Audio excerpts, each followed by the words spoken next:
making a cream of chicken and broccoli soup, keto, for keto people that are on keto diet, which my husband and I just started. So you have to, I have mine in a crock pot. So you put it with the skin and all, and then we'll see what, I'll show you what the next step is. Okay, while this is on, we're making the broth first. So I'm going to add some salt. Now I don't measure, I just do about, and then I can test it later. And then we have some garlic. Okay, when you buy your garlic, make sure you read your labels, because some of them do have wheat in them, and this one is just 100% garlic. And actually, wait, where is it? See, ingredients, garlic. Some of them, if you get them, this I actually bought from the Dollar Tree, but some garlics have like wheat in it and soy, so you want to make sure. I like a lot of garlic. Okay, you can put as much spice you like. Okay, and then I have some fresh herbs. You have some thyme.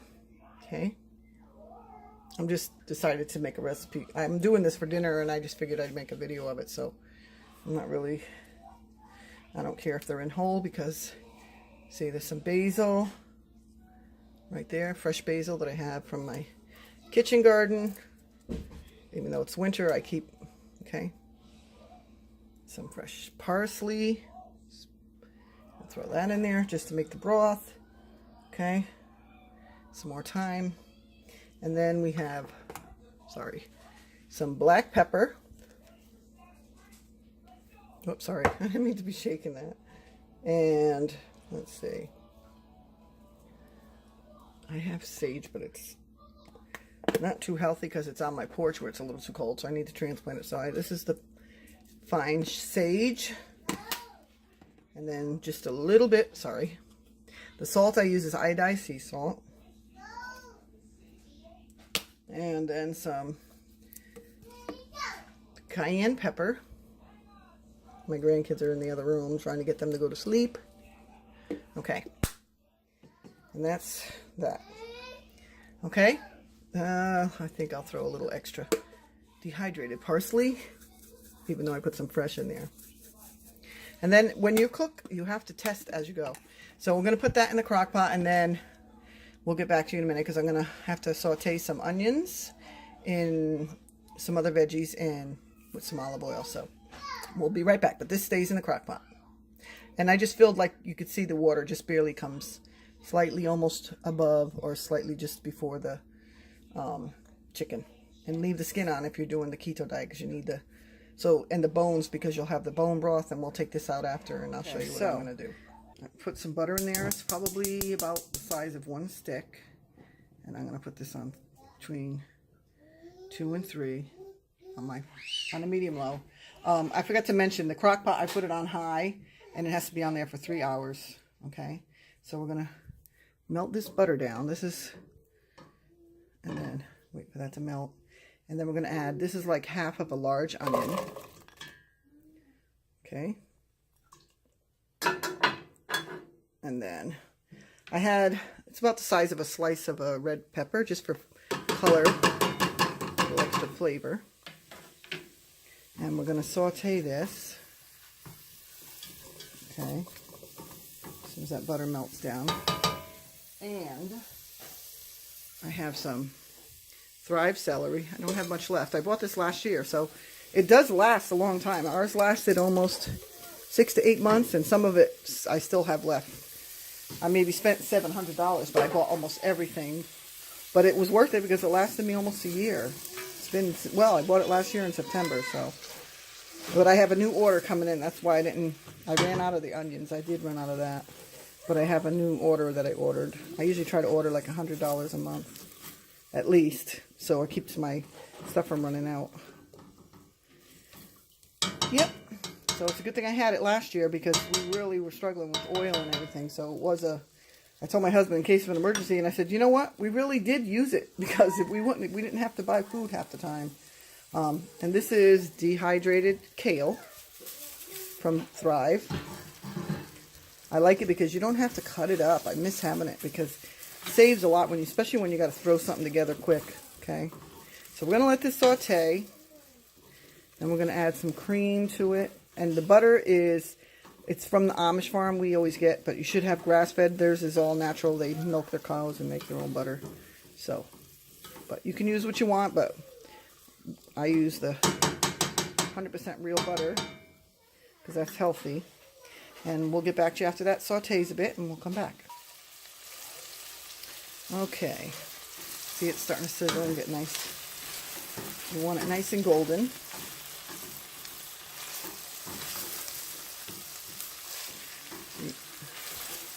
I just added a little bit of that celery, but I can't wait. I ordered more celery. I ordered more mushrooms because I used up all the mushrooms at my daughter's wedding because I had to cook for like 120 people. But I love it, especially for omelets in the morning. It's just so convenient, especially when you get the onions. And I ordered more onions, so waiting for that to come in. I have the instant milk I get from them too, because it comes in handy in the winter. If you get stuck in here and you have grandkids over, you need to have milk around, especially for recipes too. So, all right, we'll let that get golden. We'll be back. Okay, it's really getting bubbly, and now I actually used about 1/3 of a medium-sized cabbage and diced that up. This is all going to be added. And then the broccoli I'll add last in the actual soup. The chicken's got to cook enough so you can take it. Once it's cooked enough, you have to take the chicken out, debone it, and then put it back in. So I figured I was going to make a cream of chicken soup, but then I wanted it wasn't decided whether cream of chicken or cream of broccoli. And you know, you can also make cream of cauliflower. It's really good. Or just cabbage and creamy cabbage and spinach or whatever. But I'll set the saute, lower it a little bit more. And I'll let that just cook up a little bit. Because I'm used to chunky soups, and you usually always add potato or pasta. So I have to have a lot of veggies in there. And it has to be the right veggies that are low carb. So, and these are all healthy. So we'll get back to you in a bit. Stir it up some more. This looks good by itself. You cook it up good and throw some eggs in there, cheese, whatever you want. See a little bit of, if I had more red pepper, but I don't. But at least it gives it a little thing. So, a little color. It says everything green. Of course, when the broccoli, I keep sliding. I'm sorry, I didn't mean to do that. I should be watching it through here. So, thank you. We'll be right back. Okay, this is looking almost the way I want it. Okay, and then I'm going to just shut it off and leave it there. Put the cover on it to keep it a little more, it'll moisten the cabbage up. And we're going to wait for the chicken to finish. And then we'll turn this back on later and add the cream to it. So, we'll see you back. It's going to be about another hour before 45 minutes. So, it's been about an hour and a half or two. And I took the chicken out of the crock pot, and now I got to debone it and take the chicken off of it. And then we'll get back to you when I get it all done, and we'll show you what else. I got the chicken all cut up, broken up in pieces.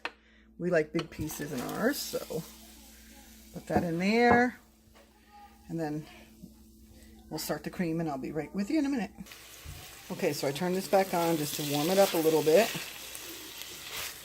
And get this going. Okay, and then I have heavy whipping cream. Okay, so I'm going to pour that in. Use the whole container. And usually when I make soup, I make a lot, so it lasts for a couple days. So doing all this work, at least I'll get a couple days so I can get a break tomorrow. I don't have to cook. So, since there's just 4 of us home, unless my son decides to stay. And then I have some diced up provolone cheese. It's about 8 slices. I'm going to put that in there. You can use cheddar, whatever kind of cheese. I only had this, so I use what I have. And provolone, out of all the cheeses I've looked at, doesn't have any carbs, where mozzarella has like 2. I haven't looked at cheddar yet, so I'm not sure what that is, but usually Swiss has like 2 grams carbs. So I figured with all the veggies, and we're just gonna let that warm up, and we're gonna have to keep stirring it and keep an eye on it. Okay, we'll keep an eye on it, and then when it gets nice and bubbly and creamy, then we're gonna pour it in the other crock pot with the chicken. Okay, and then we'll test it after it's going good. Whenever you cook, you always test it. Whatever spices you like, you taste. And then you can tell if it needs more salt or pepper or whatever. So we'll come back when this gets warmed up a little bit more. Okay, so the cheese is melted, so it must get warm enough. So now, I didn't tell you, I used 1 bag of frozen broccoli because I don't have any from my farm. I didn't grow any this year. So I'm going to dump that in there, cream. I chopped it up finely. I used broccoli florets so you don't get all those yucky stems. And then just mix this in. Sorry, Christopher, get out of the fridge. My grandkids are over again. Okay. And then we're going to dump this in with the chicken and the broth. And then we'll check the spices. So we'll just get this kind of heated up first because I don't want to put it in. The broccoli's not really hot and I don't want to mix it and make the soup cool down again because of the crock pot takes a little longer. Okay, so we'll be back when I'm ready to mix it all. Okay, so we're ready to dump it into the soup. I'm going to dump it in because I can't do it with one hand, and I'll get back to you in a minute. Okay, so there it is. And we're going to let this sit and cook for another, till it thickens a little more. Now remember, you can't add flour or anything like that, so it has to just have the cream, but it looks nice. And we'll check back in a little bit, and I'll let you see how it is when we serve it up. And then I'm going to test it too, make sure it's the right flavor. Okay. Okay, so we're going to taste it and see how it's doing. Sorry. It's good. Needs a wee bit more salt, and salt is good when you're on the keto diet. A little more pepper. We like a lot of spice in my house. Whoops, sorry. And a little more garlic. And that should be perfect. I'll stir it. It's my house, so if I want to double dip the spoon, I can. Because it's just me, my husband, and my kids. And there we go. And we'll get back to you when I'm ready to serve it up. The soup is done and it looks delicious. So I'm going to taste it and we'll see how that goes. So I'm all sweaty. But anyways, I don't know if that's part of the keto diet, but oh my god, that's good. That's amazing. This is awesome soup. So, my Josh. Okay, so if you like this video, give us a thumbs up. Subscribe to our channel, and if you are interested in any of the Thrive products or anything like that, I'll leave some links below. So thank you, have a blessed day, and God bless.